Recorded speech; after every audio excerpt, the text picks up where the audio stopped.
എന്തൊരു കുളിരപ്പോ.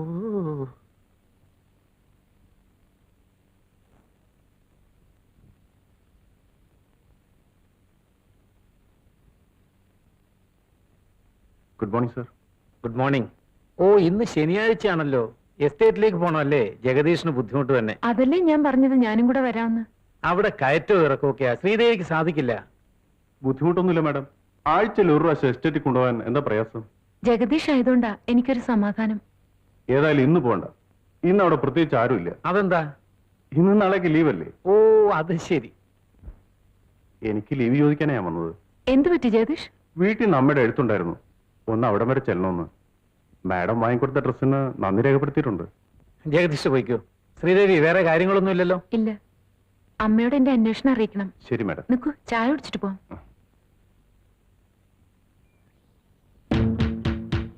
ഒന്ന് നിൽക്കണേ. മുതലാളി ഉണ്ടോ? ഉണ്ട്, മാനേജർ സാറുമായിട്ട് സംസാരിച്ചോണ്ടിരിക്കുക.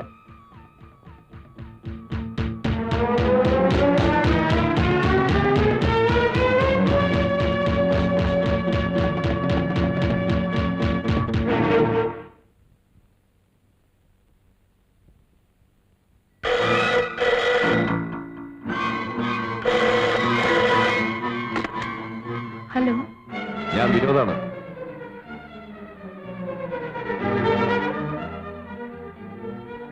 സാറും കൊച്ചമ്മയും കൂടെ പുറത്തു പോയിരിക്കുക. നിങ്ങളാരാ? ഞാനിവിടെ നിക്കുന്നതാ. എന്നാ നിന്റെ കൊച്ചമ്മയോട് പറഞ്ഞേക്ക് വിനോദ് ഫോൺ ചെയ്തെന്ന്. പറയാം. തീർന്നില്ല. നാളെ ഡിസംബർ 31 എന്റെയും നിന്റെ കൊച്ചമ്മയുടെയും ജീവിതത്തിലെ മറക്കാനാവാത്ത ദിവസം, ഞാൻ ജയിലിൽ പോയ ദിവസം. രാത്രി 12 മണിക്ക് നിന്റെ കൊച്ചമ്മയെ കാണാൻ ഞാൻ വരും. സൗകര്യപ്പെട്ട ഭർത്താവിനെ ഉറക്കി കിടത്താൻ പറ. ഭർത്താവുണ്ടെങ്കിൽ എനിക്ക് പ്രശ്നമല്ല, ഞാൻ വരും. ഈ കൊച്ചമ്മേ, ഇനി സാരി റിസീവറിൽ നിന്ന് മാറ്റിക്കോ. എന്റെ കയ്യിൽ നിന്ന് ഒരു കാലത്ത് നീ രക്ഷപ്പെടാൻ പോകുന്നില്ല.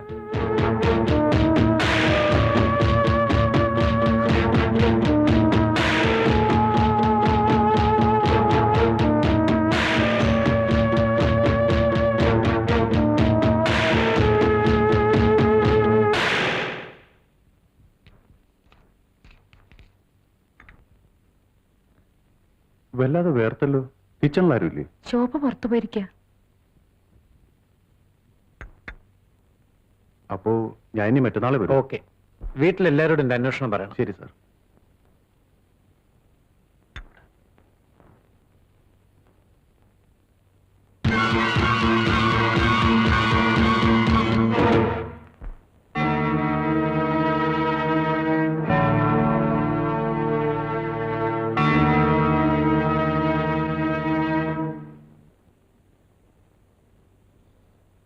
എന്തൊരു കുളിരപ്പോ.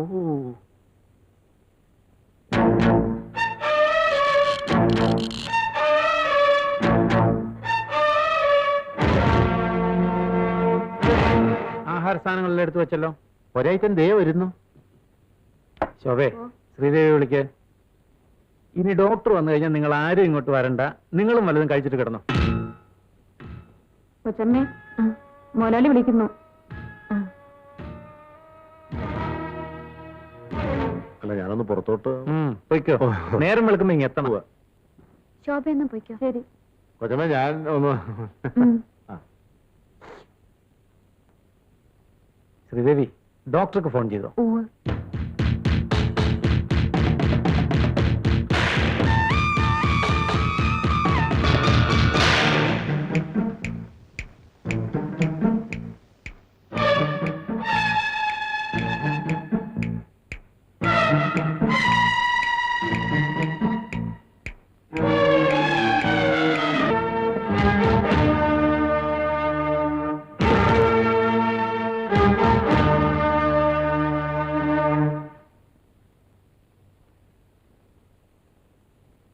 പന്ത്രണ്ട് മണി ആകാറായല്ലോ. ഡോക്ടർ എന്താ ലേറ്റ് ആകുന്നത്? അത് ഡോക്ടർ എന്താ ലേറ്റ് ആവുന്നത്?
ബെസ്റ്റ്.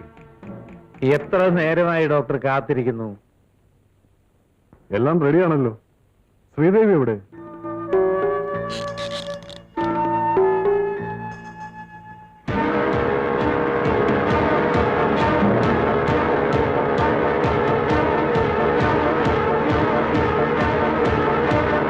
കൊണിയാക്ക്. ശ്രീദേവി ഇന്നൊരു പെർമിഷൻ തന്നിരിക്കുക, ഒരല്പം. That's good. ഫെസ്റ്റിവൽ ഒക്കെ ആകുമ്പോ ഒരല്പം ആകാം. അതിനെന്താ, അങ്ങനെ ആയിക്കോട്ടെ. ശ്രീദേവി പേടിക്കൊന്നും വേണ്ട.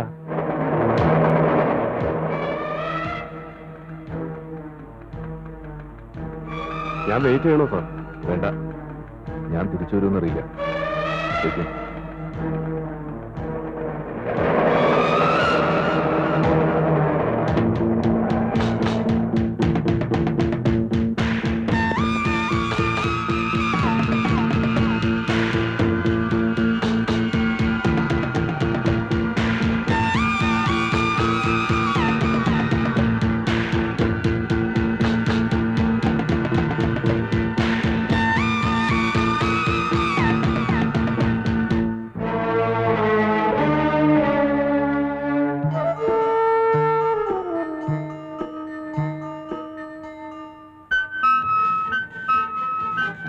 Happy new year.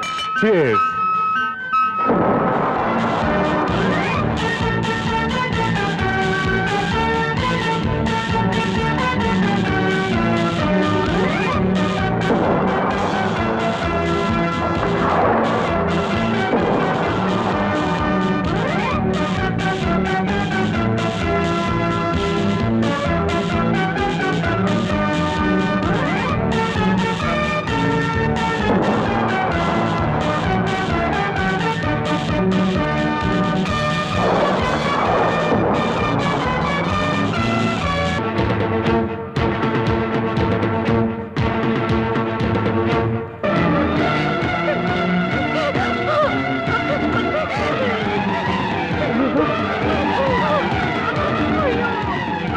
Please. Come on. Come on, man. Come on. Come on. Drop the knife. Drop the knife! Move. No.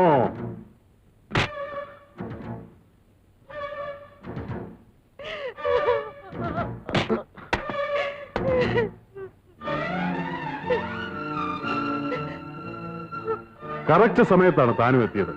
നന്നായി. എന്റെ ഭാരം പകുതി കുറഞ്ഞു. എല്ലാം മംഗളകരമായി അവസാനിച്ചു. പിന്നെ ഇത് വലിയ പ്രശ്നമൊന്നും ആക്കണ്ട. ഇന്ന് നേരം വെളുക്കുന്നവരെ ധാരാളം സമയമുണ്ട്. നിങ്ങൾക്കാണെങ്കിൽ ഒരുപാട് കാര്യങ്ങൾ സംസാരിക്കാനും ഉണ്ടാവും. ആ നിലയ്ക്ക് ഞാൻ കൂടുതൽ നേരം നിന്ന് ഡിസ്റ്റർബ് ചെയ്യുന്നത് ഭംഗിയല്ല. തന്നെയല്ല, മോൾ എഴുന്നേറ്റാൽ എന്നെ അന്വേഷിക്കും. ഞാൻ ഇറങ്ങട്ടെ.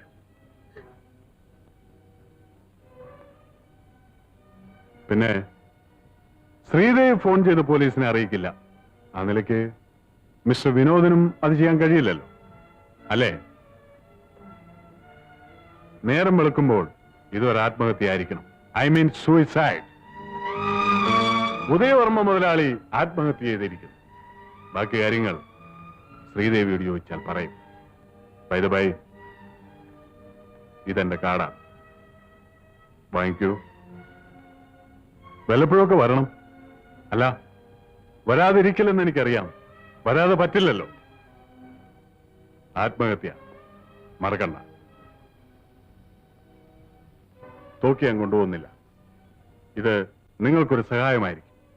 ഇതിൽ 5 ബുള്ളറ്റ്സ് ബാലൻസ് ഉണ്ട്. ഇതിവിടെ ഇരിക്കട്ടെ. Then wish you a happy new year.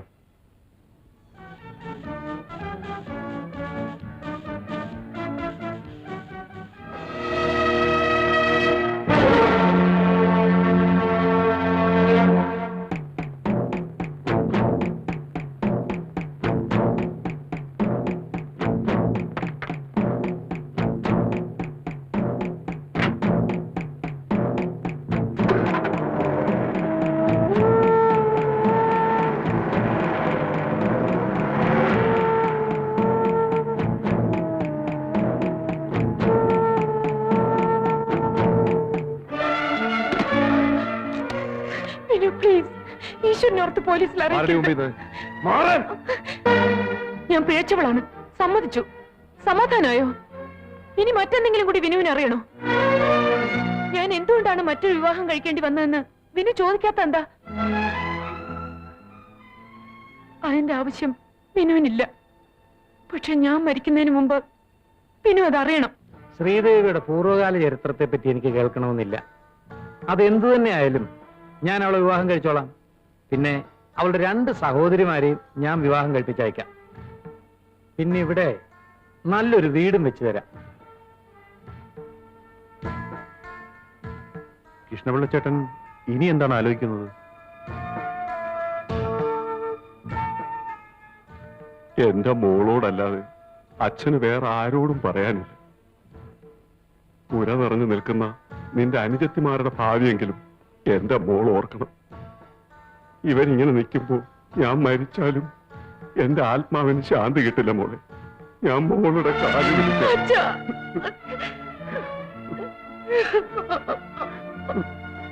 എന്റെ മോളൊന്നും മൂളിയാൽ ഈ കുടുംബം രക്ഷപ്പെടും. ഒന്നുമില്ലെങ്കിലും നിന്റെ ഈ അവസ്ഥ മനസ്സിലാക്കിയിട്ടും അദ്ദേഹം നിന്നെ വിവാഹം കഴിക്കാൻ തയ്യാറായല്ലോ. ഈശ്വരനെ കരുതി ഞങ്ങളെ രക്ഷിക്കും. രോഗിയായ അച്ഛന് നിങ്ങളെ കല്യാണം കഴിച്ചയക്കാൻ കഴിയുമെന്ന് പറയാൻ പറ്റില്ല മോളെ.